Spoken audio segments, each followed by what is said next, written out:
Sir इसी पर एक छोटा सा राजस्थान पर मुझे आपसे रिएक्शन लेना है, क्योंकि राजस्थान में जो डिफरेंस हमने देखा है, अभी रंजना जिस बात का जिक्र कर रही थी, ये गेम किसने बिगाड़ा? 3 क्षेत्रीय पार्टियों की जब हम बात करते हैं, जाटलैंड की बात करते हैं, हम चाहे फिर जो राजपूत समाज है उसकी बात करते हैं, क्योंकि ये हो रहा था, हम जब जेजेपी की बात करते हैं, आरएलपी की बात करते हैं, एएसपी की बात करते हैं, इनके गठबंधन ने क्या खेल बिगाड़ा? नहीं, ये मुझे लगता है कि सिंगल हैंडेडली ये गुजरों का वोट बीजेपी को चला गया, कांग्रेस को नहीं गया। और मेरे ख्याल से इसके पीछे आपको कहा तो नहीं जा सकता, लेकिन सचिन पायलट का एक था कि सचिन पायलट को अपना भविष्य देखना था। अगर कांग्रेस जीत जाती तो सचिन पायलट के लिए उनका भविष्य काफी अंधकारमय, क्योंकि 5 साल के बाद वो पॉलिटिकल ऑब्लिवियन में चले जाते।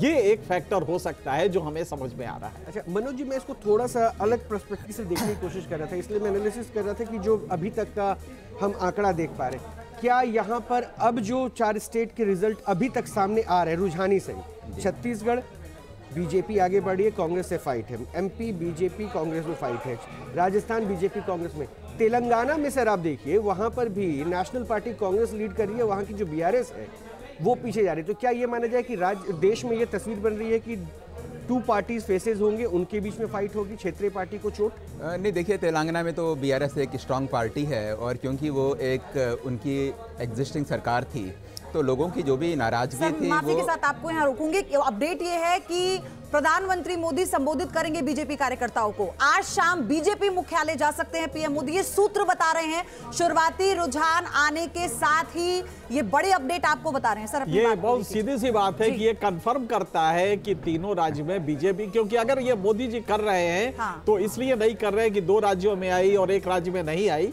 ये तीनों राज्य में बीजेपी का की बढ़त है, क्योंकि और ये रिपोर्ट डायरेक्टली जो कलेक्टर्स होते हैं, जो रिटर्निंग ऑफिसर्स होते हैं, उनके यहाँ से जो लेटेस्ट आता है, ये उसके बिना पे ये मेरे ख्याल से ये फैसला हुआ। मनोज जी वापस उसी पॉइंट पे सर, मैं जो 2 पार्टी कह रहा था, अब देखिए प्रधानमंत्री भी हो सकता है जाएंगे, ये हो सकना भी तभी बातें आती है सामने जब, जैसे कि एनके सिंह साहब कह रहे हैं कि उनके पास कुछ रिपोर्ट्स आने लगी है। हाँ, नहीं देखिए, हमारी जो रिपोर्ट्स हैं, हमारे रिपोर्टर्स जो रिपोर्ट्स देते हैं, वो उसमें भले ही सरकार की मोहर ना हो, मतलब सरकार की ऑफिशियल मोहर ना हो, लेकिन हमारी रिपोर्ट भी ठीक है। और अगर हम अपनी रिपोर्ट ही देखें तो छत्तीसगढ़ जो एक अकेला स्टेट था जहां हम नेक टू नेक की फाइट कर रहे थे नॉर्थ इंडियन स्टेट्स में, तो वहाँ भी अब लगता है कि बीजेपी काफ़ी लंबे टाइम से वहाँ भी आगे है।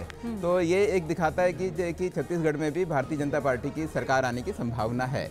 और अगर हम मध्य प्रदेश की बात करें तो शिवराज सिंह चौहान ने ट्वीट ऑलरेडी कर दिया। हाँ, शिवराज सिंह चौहान ने अपना स्टेटमेंट दे दिया, और मध्य प्रदेश में तो एक बहुत बड़ी लीड बीजेपी की बनी हुई है। सिंह साहब ने बीच में कहा शिवराज सिंह चौहान ने स्टेटमेंट दे दिया, तो क्या आप दोनों, चूंकि वरिष्ठ जर्नलिज्म का बहुत ज़्यादा अनुभव, तो क्या मान रहे हैं शिवराज सिंह चौहान, जिनको कहीं ना कहीं ऐसा माना गया कि उनकी योजनाओं पर चर्चा हो रही थी, शिवराज सिंह चौहान के चेहरे पे नहीं, तो क्या फिर से चेहरा बीजेपी का एमपी में वही हो जाएंगे?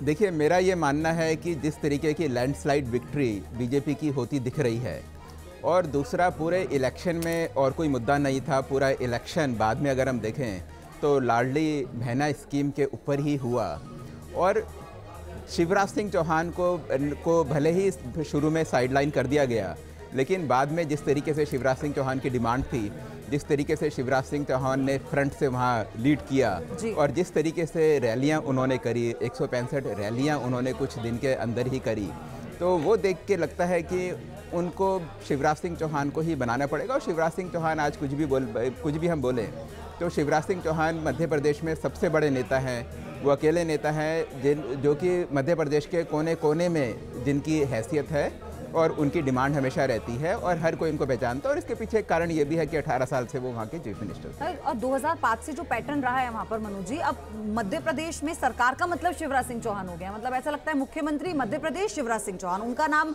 मध्य प्रदेश के बिना नहीं लिया जाता, मध्य प्रदेश का नाम उनके बिना नहीं लिया जाता अभी फिलहाल। लेकिन आगे क्या होगा इसके लिए थोड़ा इंतजार करना होगा। डॉली शर्मा, कांग्रेस की प्रवक्ता, हमारे साथ जुड़ चुकी है। डॉली जी, छत्तीसगढ़ में क्या हो रहा है? देखिए, हमें अपने काम पर पूरा विश्वास है। कांग्रेस पार्टी ने जो गारंटीज दी थी उन पर काम किया है, लेकिन जैसा हम हमेशा से हमारा मानना रहा है कि भाई जनता जनार्दन है लोकतंत्र में, जो उनका मैंडेट रहेगा, जो उनका निर्णय रहेगा, वो हम उसे विनम्रता पूर्वक स्वीकार करेंगे और आगे बढ़ेंगे। लेकिन तीनों स्टेट में वही दिख रहा है, मतलब जहां पे आप मान रहे थे कि हम यहाँ पे रिकवर करेंगे, एमपी में, राजस्थान में, तो यहाँ क्या जनता के मैंडेट के साथ साथ जो बातें आप कह रही है, कहाँ चूक रह गई? अभी के अर्ली रुझानों पे मैं बात कर रहा हूँ।